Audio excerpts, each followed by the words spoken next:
I have walked out on a pool deck and been like, boy. excuse me. And it didn't go over very well, so I didn't do that again. No, I would love to have seen that. Excuse me. Welcome to Fit2B Radio. Slip on your minimal sneakers, notch your headphones into your ears, tuck your smartphone into your pocket, and take us along for a walk while we talk. Or just grab a cup of your favorite drink and get on the floor and stretch a bit while we bring you all things fitness, core, and diastases recti related. Okay, I'm recording, guys, so don't interrupt me, okay? I love you, but don't talk to me. Hey everybody, welcome to Fit2B Radio. My name is Chris Banky. I'm here with Beth Learn. She's the CEO and founder of Fit2B Studio. And we've also got with us returning, I'm so excited to talk to Michelle Lyons today. Michelle, thank you for joining us. Really, really appreciate it. How are you doing? Good, thank you. Yeah, pleasure to be back. Honored to be in such illustrious company. Again, for my third visit back to Fit2B Radio. So happy to be here. Yes. Yeah. Mm-hmm. So today we're going to dig into something that is, it's not talked about enough, which is kind of odd because it's so important.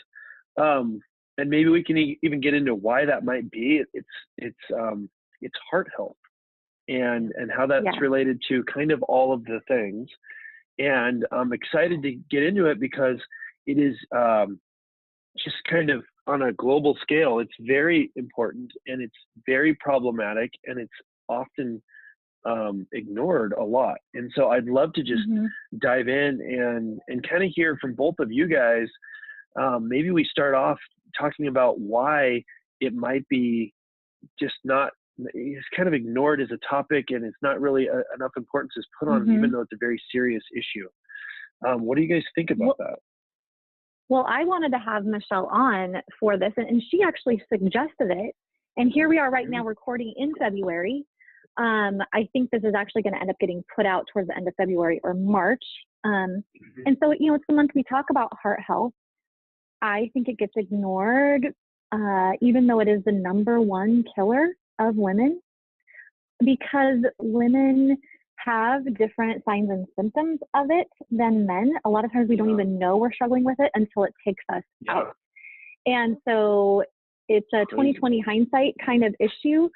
And we get very busy as women. We joke that men don't like to go to the doctor, but I actually think that women sometimes have an even harder time going to the doctor, because for us, especially if you're a young mother, you've got 29 kids in tow and 14 strollers and 32 diaper bags. That's what it feels like anyway. That's what it always, and a boppy. That is a lot. But Michelle, what's your take on that? Yeah, I mean, I agree completely with you. Whenever I teach, to normal people, that aren't working in healthcare, one of the questions that I ask about, particularly this time of year in February is, so what do you think is the biggest threat to women's health? And, almost inevitably women say breast cancer. But, heart disease is the number one killer. It kills more than all the other cancers combined.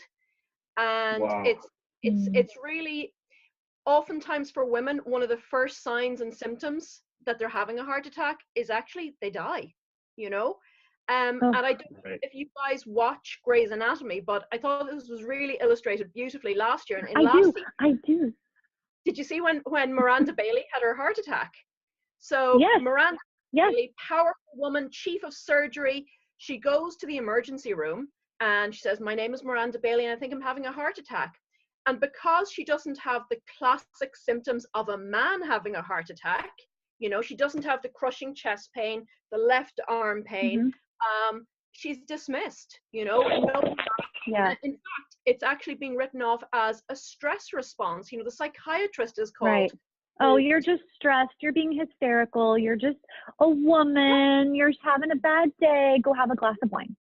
And that happens to so many women because the way women present with a heart attack is a lot of women, particularly older women, do not present with the crushing chest pain. They're more likely to have breathlessness with mild exertion. They might have neck pain or upper thoracic pain or jaw pain. It could be some indigestion, they get a little bit gassy and burpy. They may have some anxiety and insomnia issues, but oftentimes these are signs, early signs or mid heart attack signs that a woman is actually having a myocardial infarction. And if it's not dealt with, time is myocardium, when you're having a heart attack, because all those delays mean that more heart muscle is being compromised.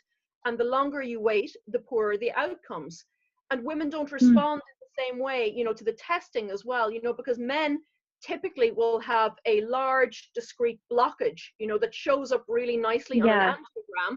Women tend to get more, broader, narrowing of the airways. So that doesn't actually show up as well on an angiogram. So even when women are taken seriously and they're sent for testing, it doesn't necessarily pinpoint the problem. So it's not detected. We don't respond as well to the medications.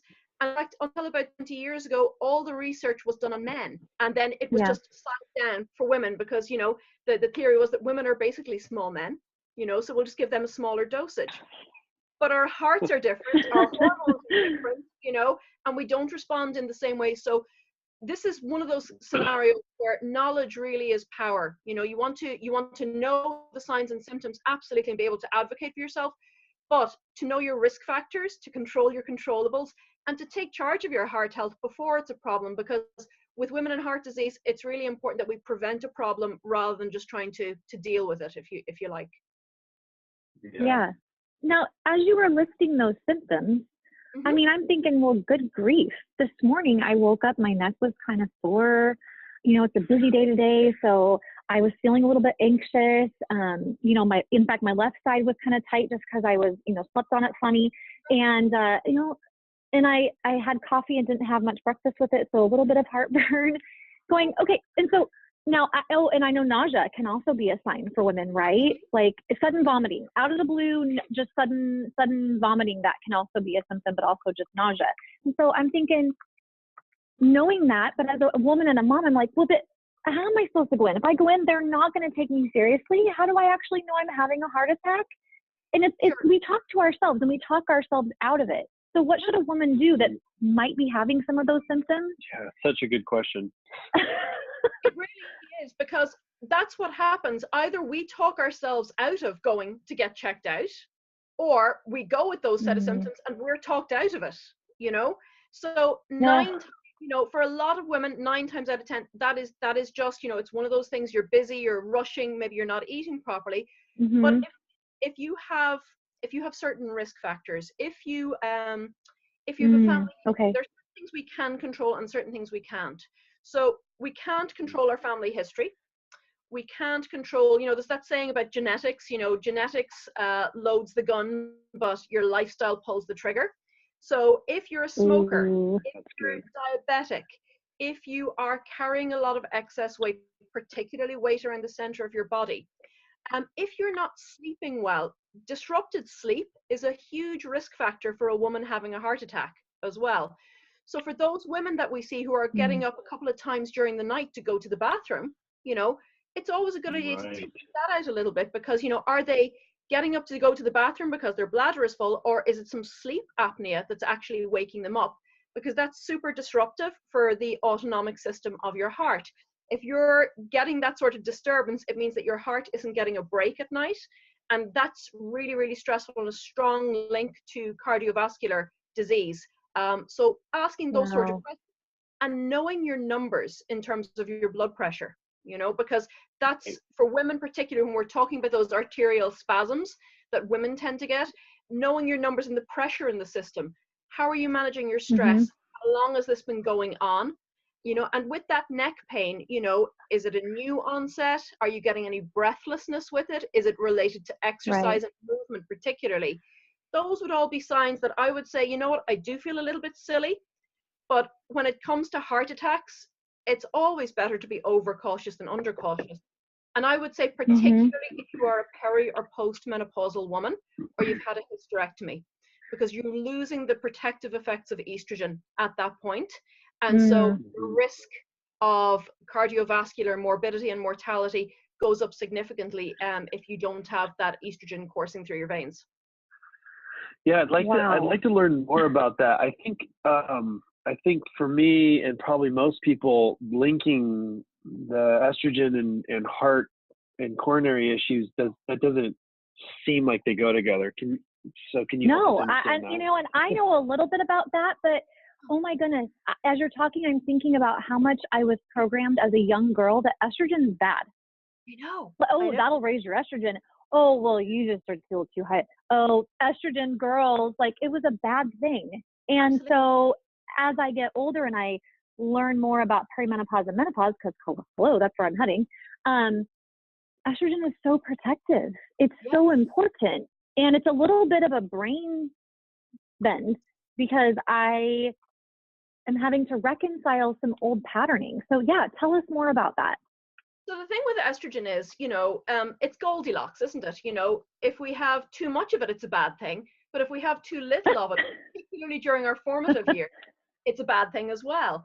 So, we can look at a woman's whole life cycle here, but particularly in the formative years, when she's in her teen years, which I know is an area that you really specialize in, Beth, and we're really looking forward to hearing you talk about this at Woman on Fire. Oh, thanks. But for our young female athletes who are exposed to, who are participating at a fairly high level in sports that are very focused on appearance, we know that those are the young women who are at a higher risk of developing what we used to call the female athlete triad, and now we call it Red S. So the female athlete triad is where, we've got anorexia or an eating disorder, so the spectrum approach. We've got amenorrhea, so she's not ovulating, she's not having periods, and bone health disorders, so osteopenia through to osteoporosis.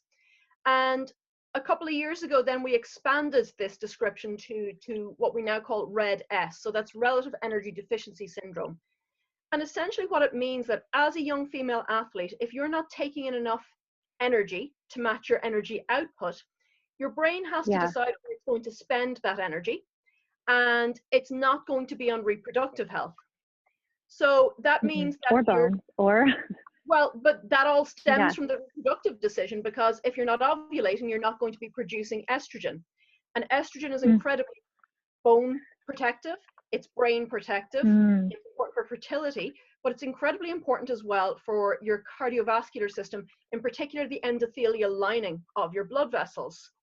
So if you haven't got enough energy coming in, your brain decides, well, we'll postpone all that reproductive stuff to whenever, because we just deal with what's happening right now.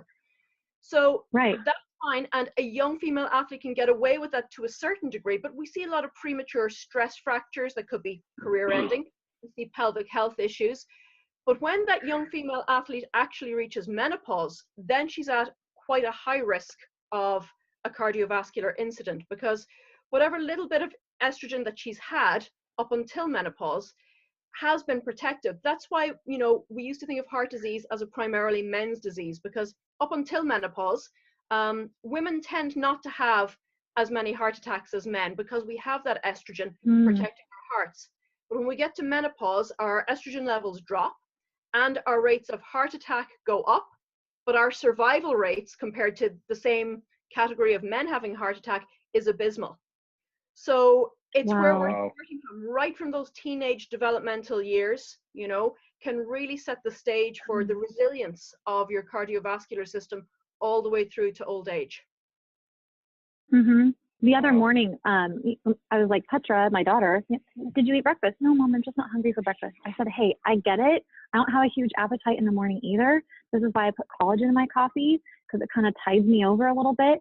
But then I try to still eat as quick as I can. And I started listing all the things, and her eyes start rolling back in her head. It can be really challenging to teach a teenage girl all this stuff.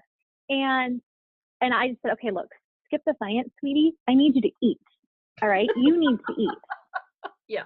And I'm going to stand here until you eat. This morning we made a deal. I was like, hey, how about some avocado? She goes, if I have that, do I have to eat anything else? I said, if you eat half of an avocado and have some juice and put some collagen in your tea, we're good, which is probably even a lot. But she sat there and she scooped out that half of avocado, and I was a happy mama. And at the end of the day, that's all that matters, Right. But well, and it's like, okay, she's starting the day with some good healthy fats, and I know that avocados are great for girls, and okay, this is a win.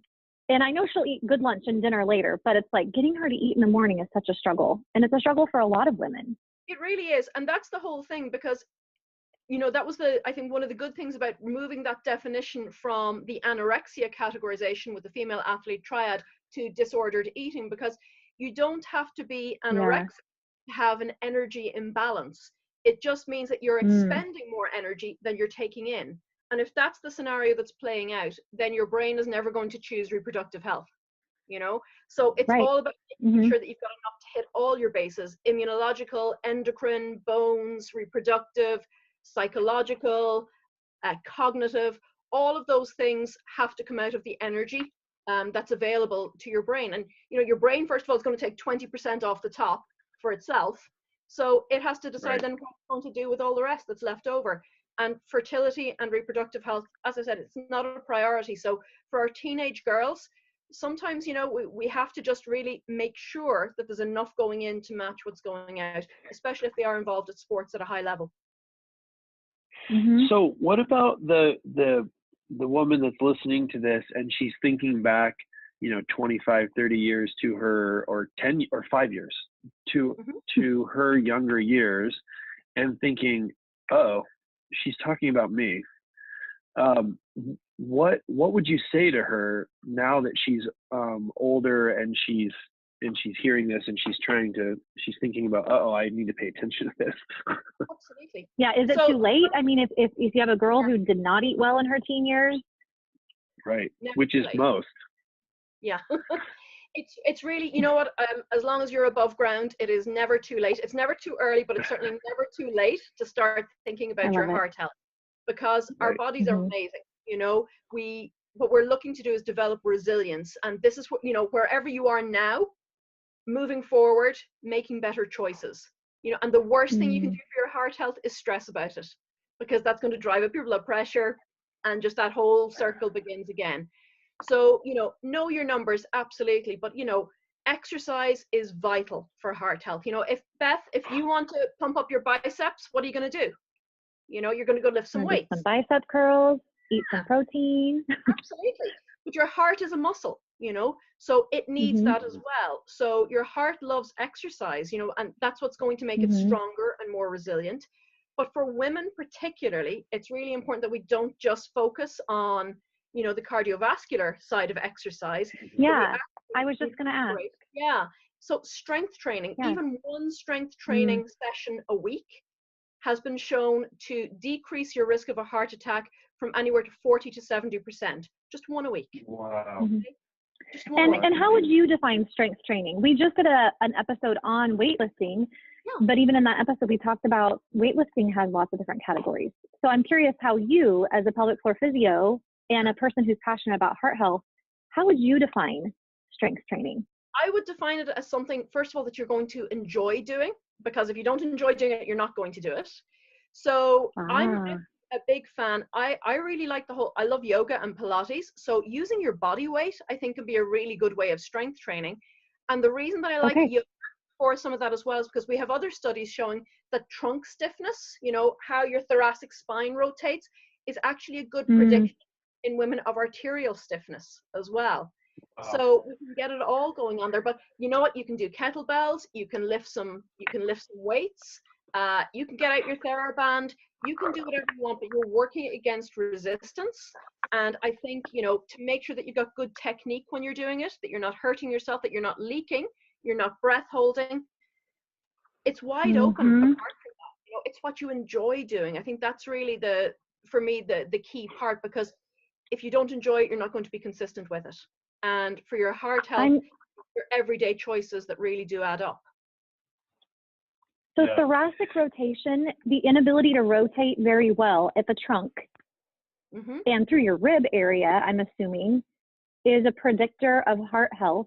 And my brain is making connections to how diastases often goes hand in hand with, I'm just writing this down too as I talk, with oblique adhesions and stiffness. And when somebody has a really, really big diastases, we often advise them to avoid rotation for a little while we kind of sort out their midline, because the obliques pull on the midline when they're gripping.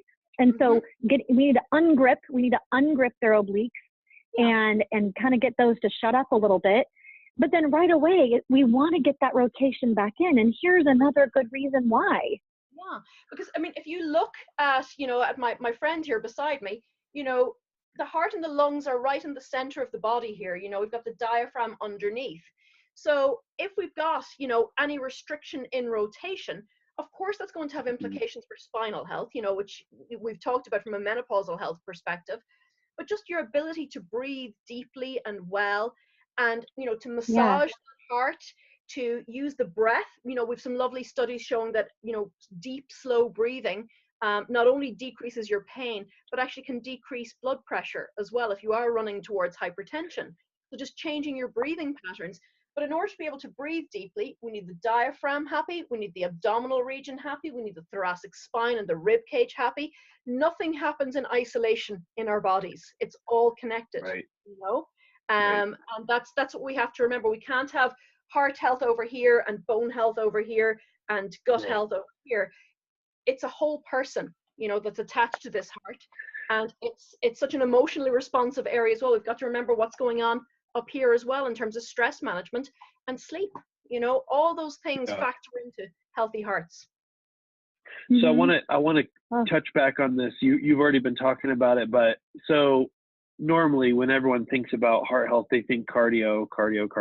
Yeah. And you've talked about strength training and flexibility, but I just want to reiterate and hear from you again. So strength training and flexibility are directly tied to your heart health, and I think that's going to be a shocker for a lot of people.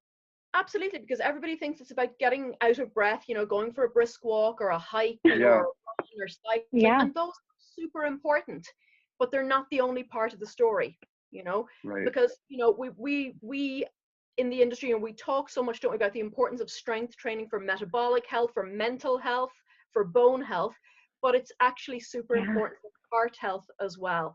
So we're looking for that well-balanced approach, and it actually becomes really important for women who've had a surgical menopause, who've had a hysterectomy with their ovaries removed, because we know that that's going to have a direct effect on the health and functioning of their coronary arteries.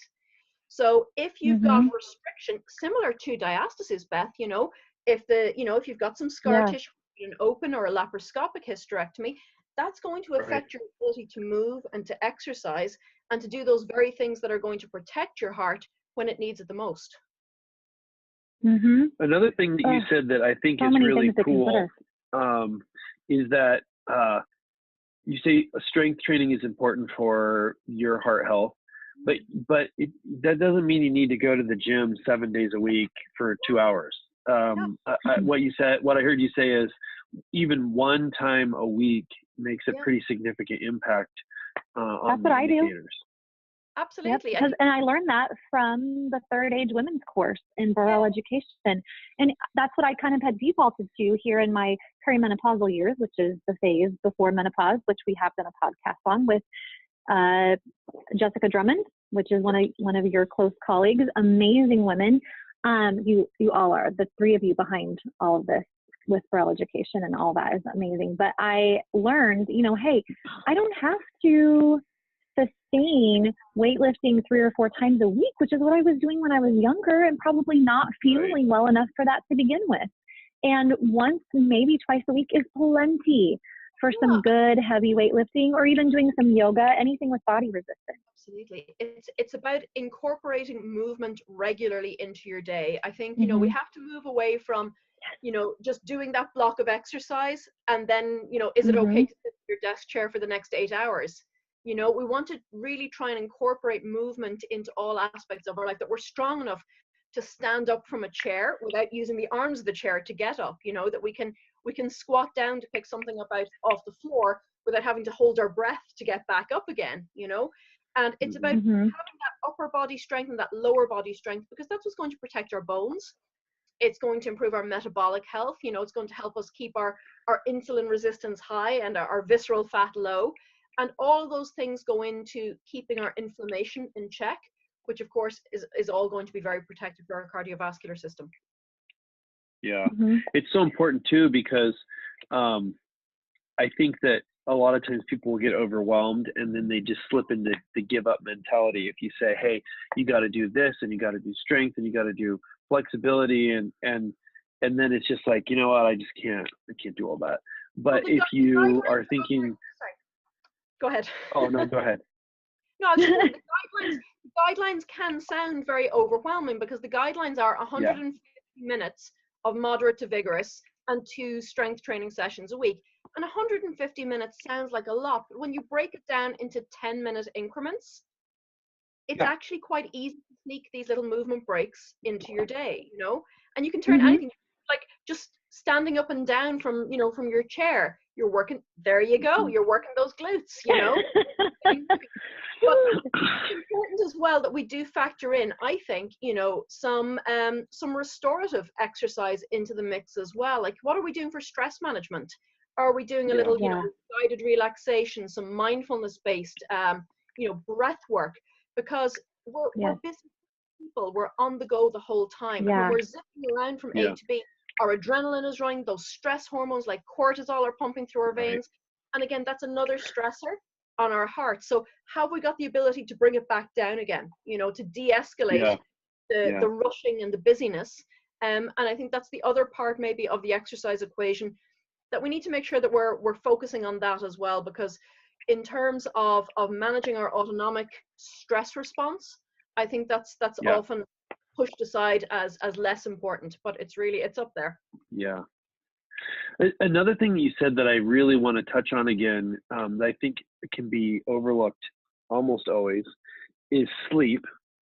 How important sleep is. And then another component to that is that people don't often realize is that if you're having even mild sleep apnea, the spikes in cortisol that your body produces from the sleep apnea, that is almost undetectable because it's happening and you're not aware of it.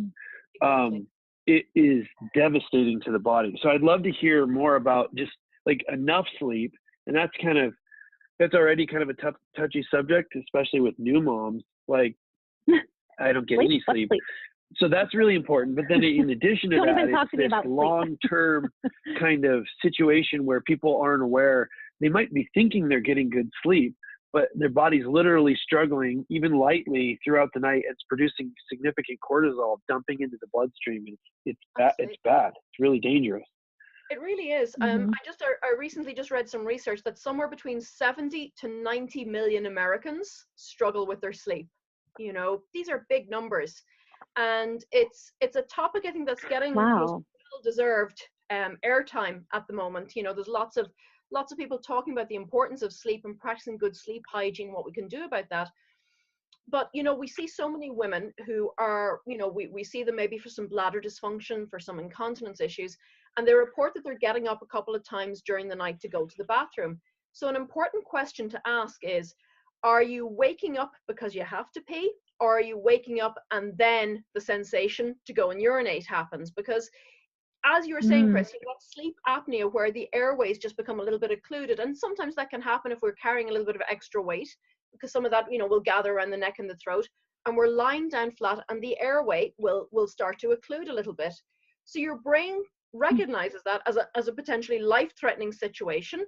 So it, boom, you know, releases the cortisol, the adrenaline. Come on, you know, let's sort this out before we die. Wakes you up. Nope, so you shift over. It might not wake you all the way up. It might just be enough to shift you over onto your side, so you start breathing again. But all those little disturbances are disturbances to the rest opportunity for your heart, and you're spiking those stress hormones repeatedly, and that's stressful from a blood pressure, from a cardiovascular. So we know the strong links between sleep apnea and cardiovascular disease. And that might be the first indication that somebody picks up on, you know, that there is actually an issue with that. So it's really important that we do tune in to women, particularly that we're working with, who are having to get up to go to the loo during the night. And for our postpartum women, particularly, Beth, you know, like you were saying, for those first few months or so, you know, who knows what sleep is during that, you know, who knows? Yeah. Wow. But what we want to ensure is for our postnatal mums who are getting up during the night, to go feed the baby or take care of the baby, that they're not getting into the habit of waking up and going to the bathroom. I might as well because I'm up, that we really start working Mm-hmm. on training that bladder to sleep through the night, and not Yep. letting it become an ongoing Wow. pattern that starts in postpartum and continues the whole way through. So these are the Mm-hmm. conversations that I think as women working in women's health, that we can have on that level, because we've all been there to talk to women through, but just to make sure that you don't let that become the pattern, because long term, from a cardio point of view, that could actually be quite stressful for your system. Mm-hmm. I want to ask you about pregnancy, but there's this other question that's been forming in my brain. So we'll get to pregnancy in a second, because that you've mentioned to me in our pre-show notes that pregnancy can be a stressor for all this. But one thing I'm appreciating about this podcast right now is how you're focusing on things that are not about the obesity factor. Because there's a lot of chit chat among women right now, body positive movements and all that. And my big gnarly question is, how do we balance that conversation with, okay, love your body and love yourself where you're at, and you're beautiful and you're amazing, because yes, okay, I don't want to fat shame or body shame anybody, but we know from science that carrying weight around your middle is a predictor of heart health issues. Carrying weight around your middle, we now know, is not a predictor of your need for C-section. It's not a predictor of a terrible pregnancy. We've ruled those things out, but we do know for a fact that it is a concern for this. So how do we, what do you say to a woman who maybe feeling like she needs to lose some weight? You want to encourage her and not shame her, but this is an issue. Beth, there isn't a woman alive who is carrying extra weight who doesn't know she's carrying extra weight. This is true. And I think what we have to do is we have to be able to say, what's going on in your life? Because for women, the two big drivers of belly fat are often sleep deprivation. We know that, disrupted sleep also leads to increased belly fat, and stress, because when we're stressed, cortisol drives belly fat. Our abdominal fat cells have 4 times the cortisol receptors of anywhere else in our body, and we've got that whole dance then between estrogen, insulin, and and blood sugar and belly fat. So oftentimes, asking somebody about their stressors, and what are they doing for stress management, and how are they sleeping at night, that's a really good way to start that conversation. But what we also know from the research is that exercise is really the number one driver when it comes to making better health-related behavioral choices. So if a woman wants to exercise, what we can do is then that starts to overflow into other areas of her life, and we can So we've been saying, weight is lost in the kitchen, but what you're saying right now is that actually weight is lost in bed and by lowering your stress. Huge. Because, if you are carrying extra weight, it's directly stressful on your body and on your joints, but it's mentally stressful too. Because, if you only have to, look on the internet or look at a magazine, or television ads, and it's there, it's all the time. And then that becomes a stressor. And you think, well, what's the point? But I will say that, for anyone, just breaking that cycle of stress and sleep, which gives you hopefully the energy and the inclination to exercise, which then hopefully will, like a domino, flow into better food choices. And you really start to take this multi-dimensional approach. But for midlife women particularly, unless they're dealing with their stressors and their sleep, it's going to be super difficult to make any long-lasting changes to carrying that extra weight around the center. Yeah. It's key. And just being kind to yourself, making better choices, not berating yourself, this is where we are now, and moving forward, here's what we're going to do. We're going to be kind to ourselves. We're going to make better choices that nurture us and that nourish us in every aspect instead of self-flagellation, you know, and you set yourself up for success with that. But you can't take the stress management strategy of chocolate mint ice cream away unless you put another stress management strategy in place. You know, Amen. You have to have something else there to do that, because it's there for a reason, you know. So I think, and again, stress management is a key aspect of cardiac health. Managing belly fat is a key aspect of cardiac health as well. The two go together, you know, and because it's a whole person that we're dealing with. So we do that with kindness and, you know, but with reality and with love, you know. But it has to start, you have to start like actually taking care of yourself and not treating yourself like the enemy. Yeah, I love that you shifted that away from food. Yeah, another thing you said that I really like is as long as you're above ground, it's never too late. Absolutely. And I think that kind of goes back to the giving up. Well, I just can't do this and I can't do that, and I have the weight and I haven't done this, I'm too busy and I don't get any sleep, and what's the point? I just can't do it. And I think making these small iterative changes, when added together over time, make a big difference and could save your life. And I think that, like you said, as long as you're above ground, it's not too late. Yeah, it's always better if you start earlier, but start now. I heard a really good interview. Marie Forleo was interviewing Stephen Pressfield, who wrote The War of Art. And one of the things that I took away from that interview with them, you know, they were talking about, you know, business and creativity and putting yourself out there. But one of the things they said is, put your ass where your heart wants to be.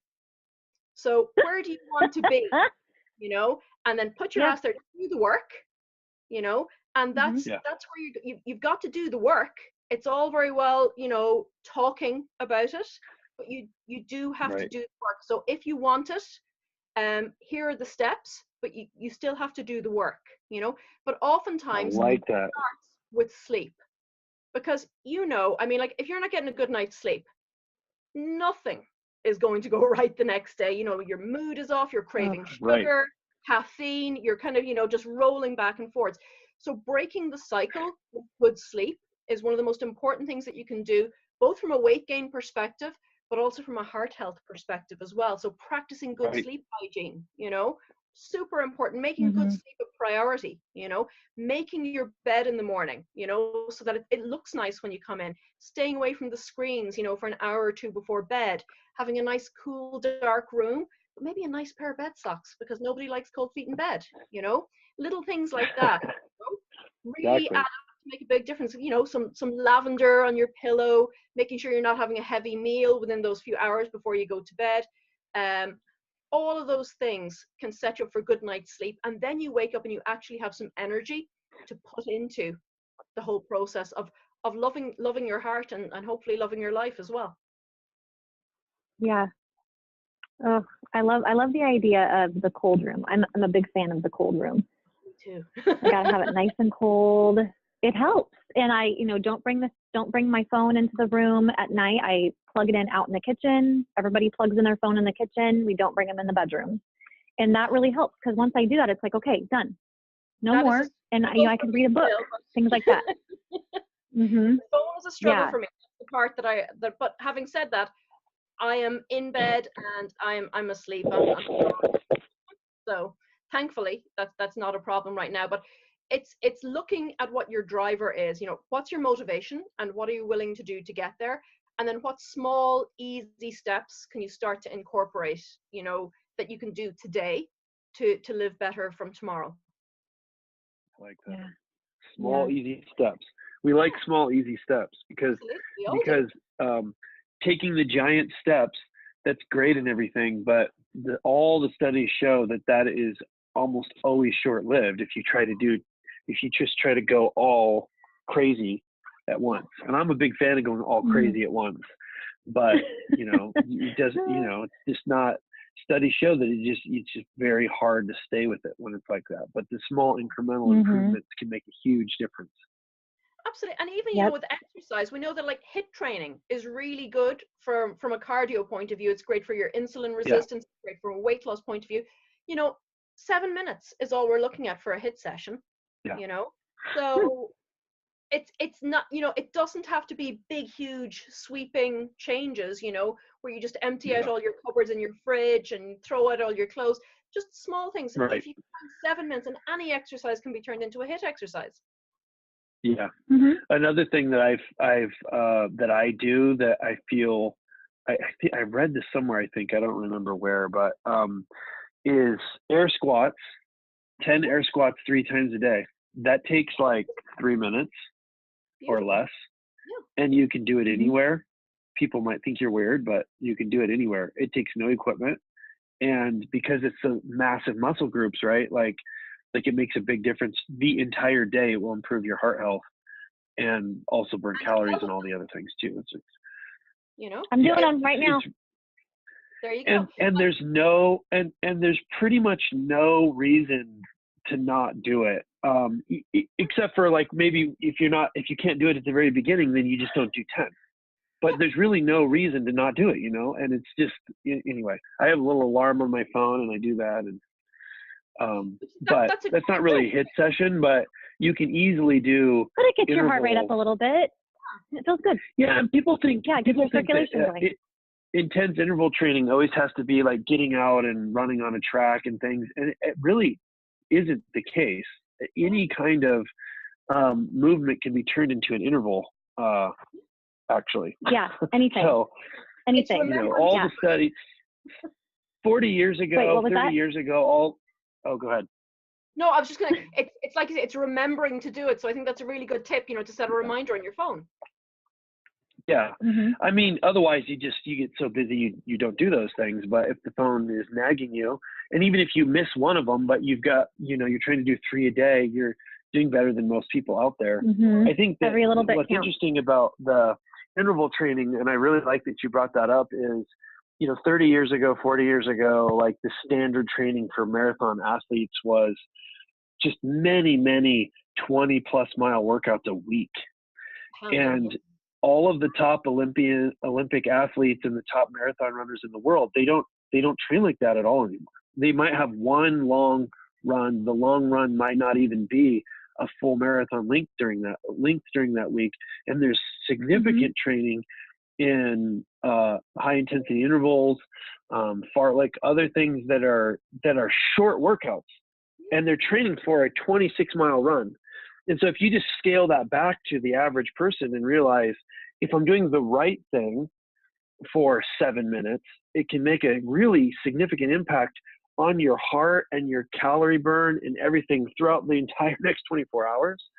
And so I just feel like, you know, it's not, again, it's more about that not getting overwhelmed thing. You don't have, I want to improve my heart, so I need to go run 5 miles. No, that you might have a heart attack. If you like, just don't go crazy.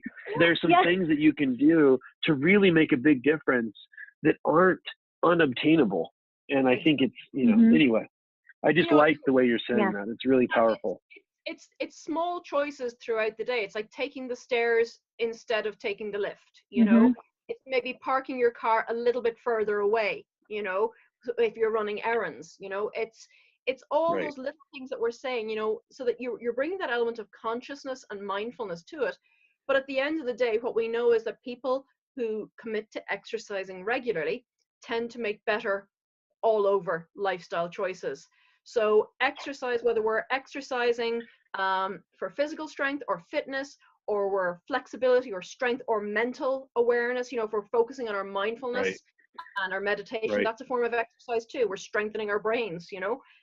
All of that goes into making better broad strokes choices, I think, with every aspect of our health. Right. Now, I really like that. I have to say that I like that you mentioned the brain, you know, essentially as a muscle. You know, it really is, it's not muscular tissue, but it certainly does play a huge role. Like you said, the body just takes 20% of our energy right off the top for our brain. Somebody wrote in the other day in our Fit2B forum and said, okay, you know, I just joined and I'm just getting started with the workouts and I just really need something short. Do you guys have anything short? And I'm like, how did this girl join and not know that most of what we have, not all, is is very short and sweet and basic. Like literally Fit2B is set up for the beginner who is overwhelmed, has decision fatigue, who just needs to find something that is 5 minutes long and gentle and easy to get going, because that is where we all start. Literally basic breath work and a few stretches. And then that feels good. And hey, maybe you end up doing another video later that day, or you wake up and you feel good the next day, so you do another video because you didn't kill yourself the day before. And she got all these great responses from people that were saying, oh, you know, try the chair exercises or try the basic transverse and Mula Bandha. And she was just like, wow, I didn't even know that you had all this when I joined. I'm like, okay, so can you tell me again how, you know, like, how did we get you? Because, but, you know, a lot of people sign on thinking, okay, I'm going to get fitness, I'm going to get in shape. And then they realize I don't have energy. I'm tired. And because most fitness sites don't provide gentler stuff, it's like it's already programmed into them to believe that that doesn't exist and it might be hard to find. And we really tried to make it super easy, especially for postpartum women. And here's where I'm going to circle it back to the pregnancy thing. Finally, we're gonna come back to that. So pregnancy can be a heart stressor. How is that and why? Yeah, I mean, you know, in some of the literature, they will actually describe pregnancy as essentially a stress test for your heart. And it's going to give you a really good indication of how resilient your heart is going to be in later life, because your heart does get a little bit bigger during pregnancy, but your stroke volume increases, your heart rate increases. So I think I just posted somewhere in social media that your heart rate goes up about 15 beats per minute from 4 weeks post-conception, you know? So that's why calculating maximum maternal heart rate, you can't just do your 220 minus your age if you're working with pregnant women, because it's not an accurate reflection of what's going on. Thank you. Thank you. You're welcome. Yes, that makes sense. Yeah, hello. I remember thinking when I was pregnant both times, like, this does not apply to me. These numbers are not making sense all of a sudden. Now that I'm pregnant, my heart is doing something totally different. Of course. Yeah. Because you've got all this extra blood going through your system. You know, you've got your plasma increases, your red blood cells increase, but maybe your red blood cells don't increase as much. So that's why a lot of pregnant women develop anemia, you know, because it's not just keeping pace with the increase in blood plasma. But all those changes happen now if you add a little bit of gestational diabetes into the mix. That's where it gets interesting. Because, you know, we're used to thinking about gestational diabetes, you know, it means bigger babies, maybe bigger perineal trauma for mom on the exit route. But we know that two things. We know that it really predisposes mums when they're pregnant to high blood pressure or hypertension, and that can push through into preeclampsia, which is potentially fatal if it's not treated properly. But hypertension in pregnancy is a strong predictor of cardiovascular disease and premature death when you're perimenopausal. So it's really important that, you know, if we're working with perimenopausal, that we take a good obstetric history as well. Like, how are your pregnancies? Because we also know that if you've had gestational diabetes, you're more likely to develop type 2 diabetes, which of course has other cardiovascular effects in later life too. So it's all, you know, beautifully interrelated, but knowledge is power, you know? So if we know these things, we know exercise potentially, with a couple of nice studies, we know that exercise can potentially reverse gestational diabetes. You know, it's beautiful. It's so beautifully designed. We know that if you have type 2 diabetes, we know that exercise can really change your insulin sensitivity and resistance. We know that lean muscle mass is going to change your metabolic rate. We know that stress management and exercise and making good food choices are going to help decrease that visceral fat around the center of our body, which is going to help ameliorate some of the risks for that. But I think pregnancy, you know, so many different changes going on throughout the cardiovascular system. We know that the smooth muscle, the muscle walls of our blood vessels, you know, they become a little bit looser, you know, so we get varicose veins, you know, we might get a little bit of foot and ankle swelling because our peripheral vascular resistance increases in pregnancy as well. So all of those things can be a stressor for the heart. So we want to make sure for moms that, you know, we're telling them, you know, to maybe avoid motionless standing or motionless sitting for long periods of time, because that really makes the heart work maybe a little bit too hard as well. So, you know, I know I'm a bit like a broken record and a one-trick pony here, but exercise, again, at all stages of a woman's life really is key for optimizing cardiac health, but particularly in pregnancy. And, again, the guidelines for pregnancy, 150 minutes of moderate to vigorous. So if we use something like the Borg rate of perceived exertion scale, that 20-point scale, that's actually been shown to be a really nice indicator of how hard a mum is working. And not to be afraid to exercise. When you get through that first trimester, for your second and third trimester, it's going to, it makes labor shorter, faster, easier, better outcomes for mum, but you have better outcomes for babies at the end. Babies of mums who exercise tend to have better APGAR scores. And they also, we've got some interesting mouse studies, but there's a reason that we use mouse studies, because they tend to replicate what happens in humans, that if mice exercise when they're pregnant, they tend to give birth to mice who like exercising.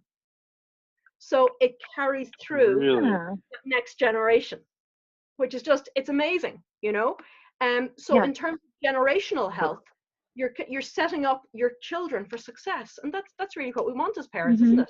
To be able to carry that through. And I think it's one of our core missions, I think, is to really start spreading the word about exercising. So if pain is a barrier to you exercising, get it sorted. We know, that we know that continence issues are a barrier for up to 50% of women outside of pregnancy exercising. Get your pelvic health sorted. Don't let that hold you back. There's so much help out there for you now. So it's all about giving women back the power and the space and the confidence to move and to enjoy their bodies in all these different ways, because that's really, the heart is a symbol for love universally at this point, but we have to show our heart a little bit of love as well. And it's about putting some work in to keep it happy, no matter what life stage we're at. Yes, I agree. Michelle, I'm never going to stop you from saying over and over that we need exercise. I mean, please.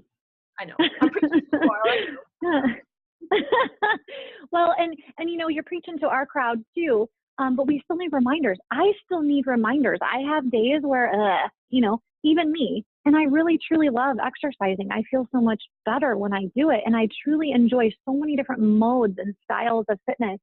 But I still have days where I need some motivation. And I have to purposefully put some of that motivation in front of myself. And this podcast is one more way that we try to do that for people. So yes, you can do that one trick pony, and anytime you want. And that's it. If you're having a day when you don't feel like, going for a hike or a run, pick up the weights, do 5, so if you come to my rather messy house, you'll see there are weights, there's some weights in the bedroom, there's some weights in the sitting room, there's a bit of TheraBand on the bathroom door, so you can subtly kind of interweave it in, and even to do 5 or 10 reps. Sometimes that's all you do, but sometimes it's like I think I'm going to keep on going, or you jump on the power plate and it comes 30 seconds burst, anybody can do 30 seconds, and then you think, oh, I'll just do another 30 seconds and another 30 seconds, and you can just, sometimes your mind is a little bit like, kind of a cranky toddler.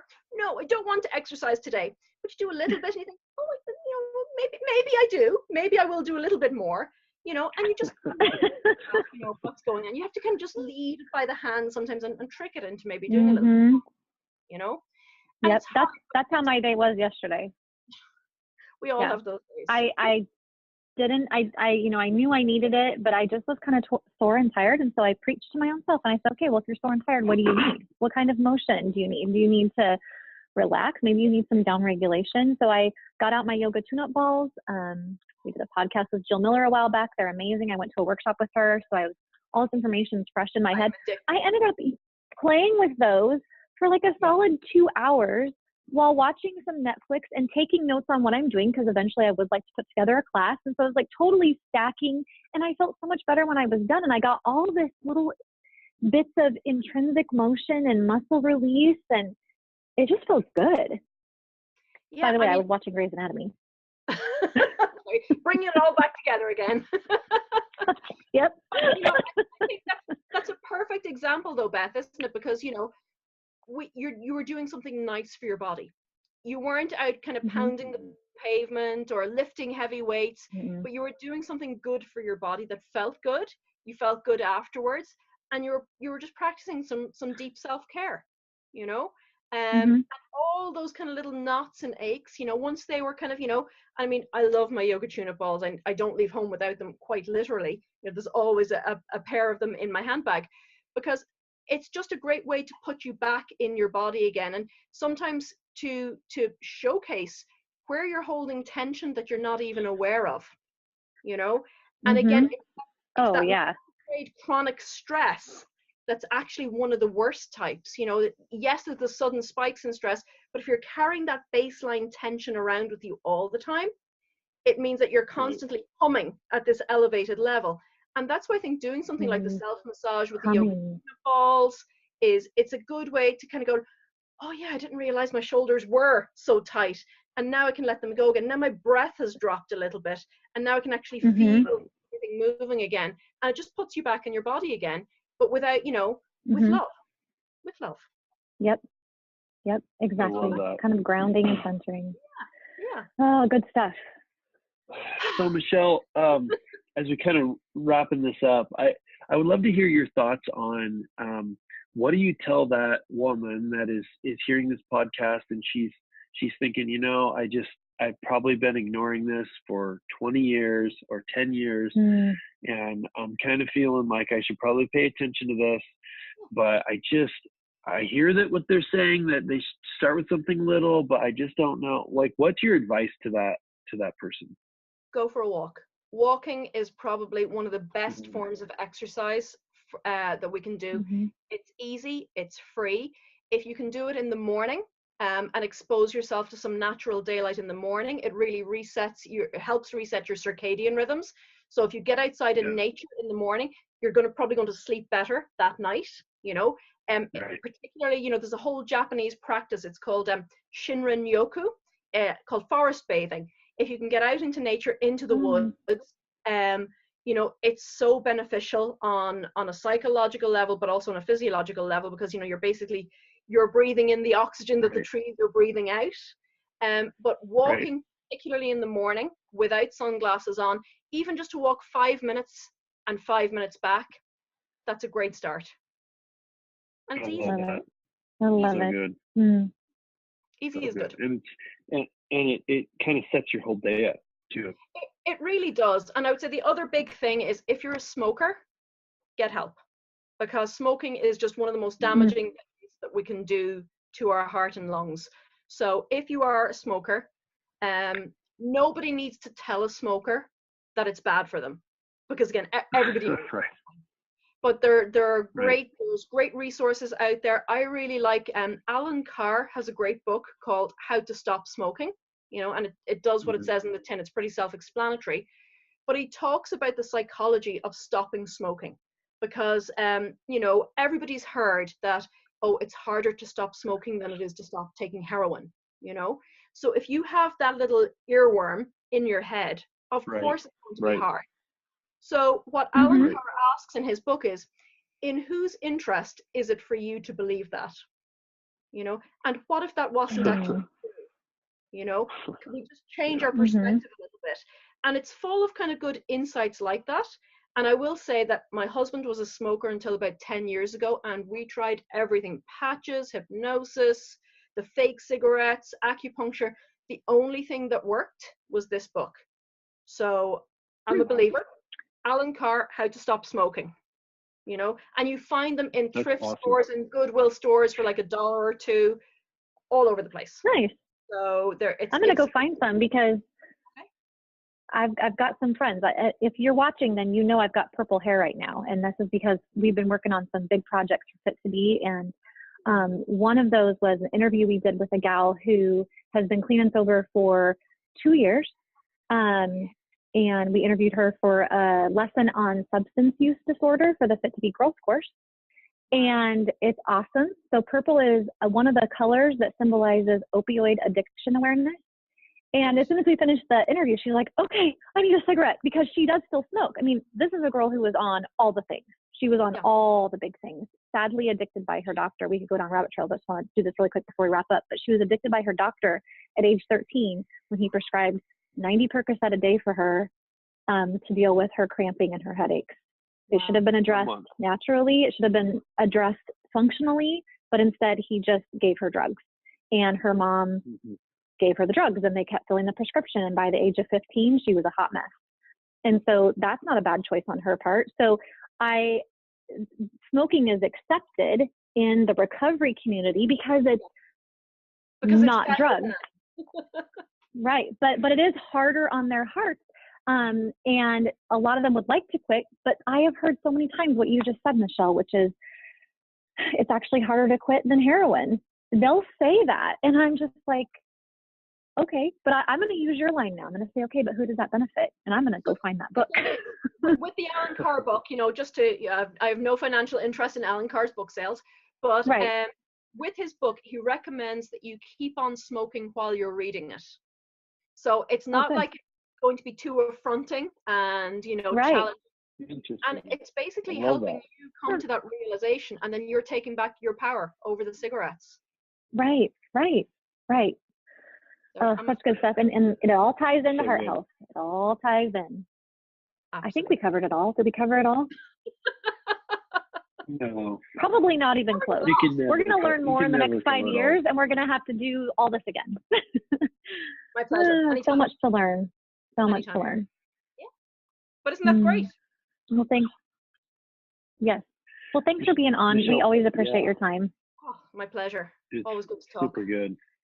Always good to talk. I think you guys do great work. So it's about having these conversations, spreading the knowledge, because I think, if I think sometimes in health, in women's health, we're really good at talking to each other and maybe not as good at getting the word out. So I think this podcast is incredible because you've such a diverse array of speakers on, and then to be able to share that with normal women, who are maybe, who aren't aware, because I think sometimes we can live in a little bit of a bubble and think, well, but everybody knows this.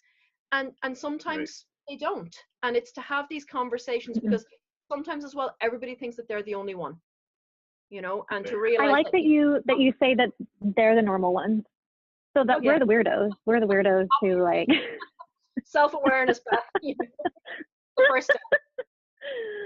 Oh man, I got into it again the other day. I was in a coffee shop and I ended up down a rabbit trail on pelvic health stuff, and the poor person was like, they were looking around like, yeah, normal people don't always do that, Beth. That's my top tip. I've discovered that apparently normal people don't always talk about vagina. I don't know why. So weird. Oh man, Chris, you're gonna have to wrap us up. I can't do it. I could talk to this lady forever. All right. Michelle, thank you so much for your time. It's been fantastic as always. I absolutely love your practical advice and knowledge on this. It's really good. It's sad that there's so much lack in the information and training, but we're trying to fix that, and you are such an expert in that. It's been very good. We'll put in the show notes, obviously, links to you and your stuff, and in this book that you recommended on the smoking. It's just so good. So thank you for your time, and we'll have to do more with you later in the future. So I'm looking forward to that as well. Anytime, Chris. Thanks for having me. Yeah, absolutely. You're welcome. Thank you. Bye. Bye. Okay, friends and fans, if our podcast floats your goat, you should subscribe to Fit2B Radio and also follow us on Twitter at Fit2B, on Instagram at Fit2B Studio, and on Facebook via Fit2B Tummy Safe Fitness. That's my rooster. I'd also love for you to join Fit2B.com so you can work out with me. Plus, that's how we pay our bills that keep our lights on, providing family-friendly workouts that help you make a strategic return to fitness. See you there.